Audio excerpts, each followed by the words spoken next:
The lecture hall of the Galactic Academy was alive with nervous sounds. Alien cadets from dozens of worlds filled the seats, their voices a mixture of clicks, hums, and whispers. All of them had come to study xenobiology, the science of life across the stars. But this day was not like the others. There was an energy in the room, something sharper than curiosity. It was fear. The door at the front opened, and Instructor Draval walked in. His long insect-like limbs carried him with slow authority.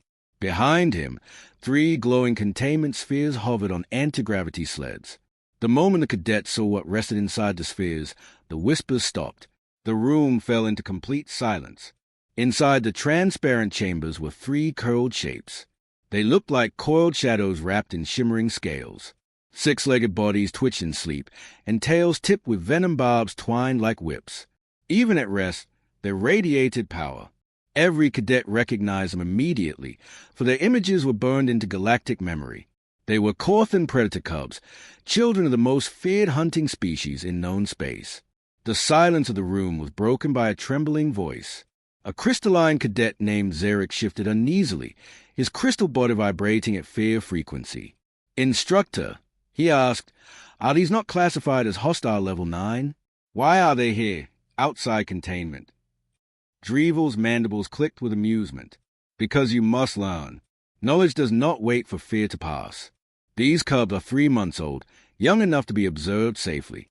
Today you will witness instinctive behavior that few in the galaxy dare to study." The cadets did not share his calm. Some leaned back in their chairs, others crept toward the exits. A winged avian muttered prayers under his breath. A waterborne Aquarian cadet splashed in nervous sweat. The fear in the room was thick, almost visible. In the back row sat a human cadet, Elias Tan. He had been listening quietly, his hands folded over his datapad. Unlike the others, he did not show fear. He leaned back casually, as though he were about to watch a film instead of a dangerous demonstration. His heart beat steady, his face relaxed. The seals hissed. The first cub emerged from the containment field like water spilling from a jar.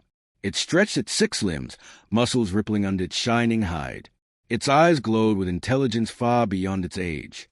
The second and third cubs followed, immediately falling into formation with their sibling. Side by side they moved, silent and graceful, already hunters. The cadets gasped. A few scrambled to the walls. One fainted, collapsing in a heap. Even Draval hesitated a moment before continuing his lecture. Observe their instinct. At only months old, they form the hunting triangle. Each cub takes a position, covering the others. This is nature's perfection. These creatures are... His words stopped. The cubs had lifted their sensory tendrils, sniffing the air, reading the emotions of the room. They could smell everything: sweat, fear hormones, racing hearts. Out of 4 to 7 different species in the hall, 4 to 6 radiated one emotion: terror. The cubs ignored them. They walked forward with single purpose, their steps light but powerful, their eyes fixed on only one cadet, Elias Tan. The whole held its breath. The cubs padded past trembling insectoids, past quivering avians, past cadets whispering prayers to a dozen gods. They stepped over the fainted Trialaxian, around the water puddle of the Aquarian. They ignored all of it. Their attention never wavered. The human did not move. He simply watched them with calm eyes, almost curious. When the first cub stopped before his desk, its scale shifted. The crimson tone of warning faded, replaced with a shimmering blue-green glow. It lowered its head. Elias raised his hand slowly, carefully, and touched the creature's head between its eyes. The cub made a sound no one had ever recorded. A purr. Deep, low, vibrating through the room like distant thunder.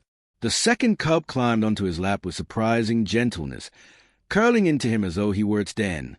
The third slithered around his shoulders, wrapping its 6-legged body across him like a living scarf. Its tail, tipped with a venom barb that could kill a beast twice its size, swayed harmlessly near his cheek as it nuzzled against his neck.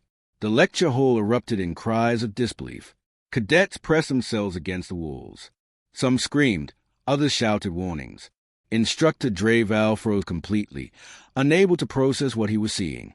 Elias scratched behind the ear of the first cub, smiling faintly. "You're calmer now," he said softly. "That's good."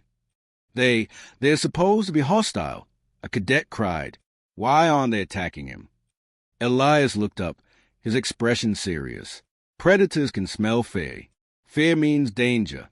Danger means fight. You are all telling them there's a threat nearby, so they stay alert. But me, he tapped his chest. I'm not afraid, so they know I'm safe. And if I'm safe, they feel safe. Draval whispered, almost to himself.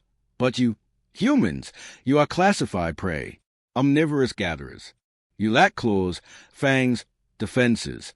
Why would predators? Elias tilted his head, genuinely puzzled. Prey? Instructor, do you even know where humans come from? Draval opened his files automatically. Earth, Sol system.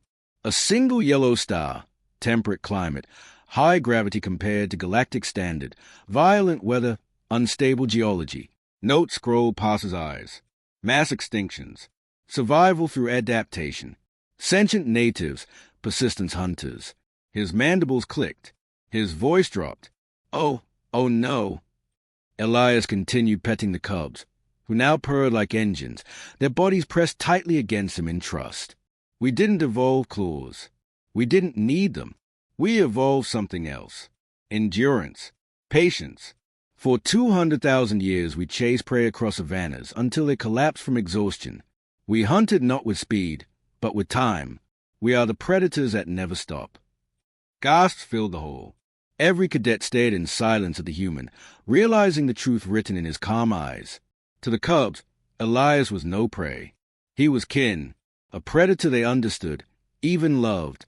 The largest cub lifted its gaze to Elias with open devotion. Its multifaceted eyes shone with recognition. To it, the human was not fragile.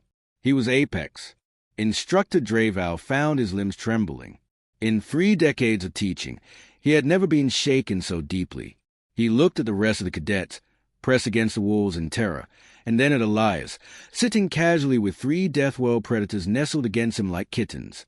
His voice cracked as he said, "Class dismissed." The cadets fled in chaos, some stumbling, others whispering in disbelief. The hall emptied, leaving only Elias and the cubs. The human leaned back, the datapad still in his hand, as though nothing extraordinary had happened. The cub on his shoulders curled tighter, the one on his lap purred louder, and the first rested its head against his hand like a loyal hound. Elias whispered, almost amused, "You remind me of cats back home." The cubs pressed closer, their deadly tails swishing in content happiness. They had chosen him. In a room full of fear, they had found the one heartbeat that spoke the same language as theirs. For the rest of the galaxy, the story spread fast. That day was remembered as a moment the myth of humans as prey was shattered. The predators of Korth had recognized their own, and the quiet cadet who sat calmly in a room of fear became a symbol of something the galaxy had forgotten, that humans were not fragile. They were not prey. They were hunters that never stopped, and even nightmares could learn to purr in their hands.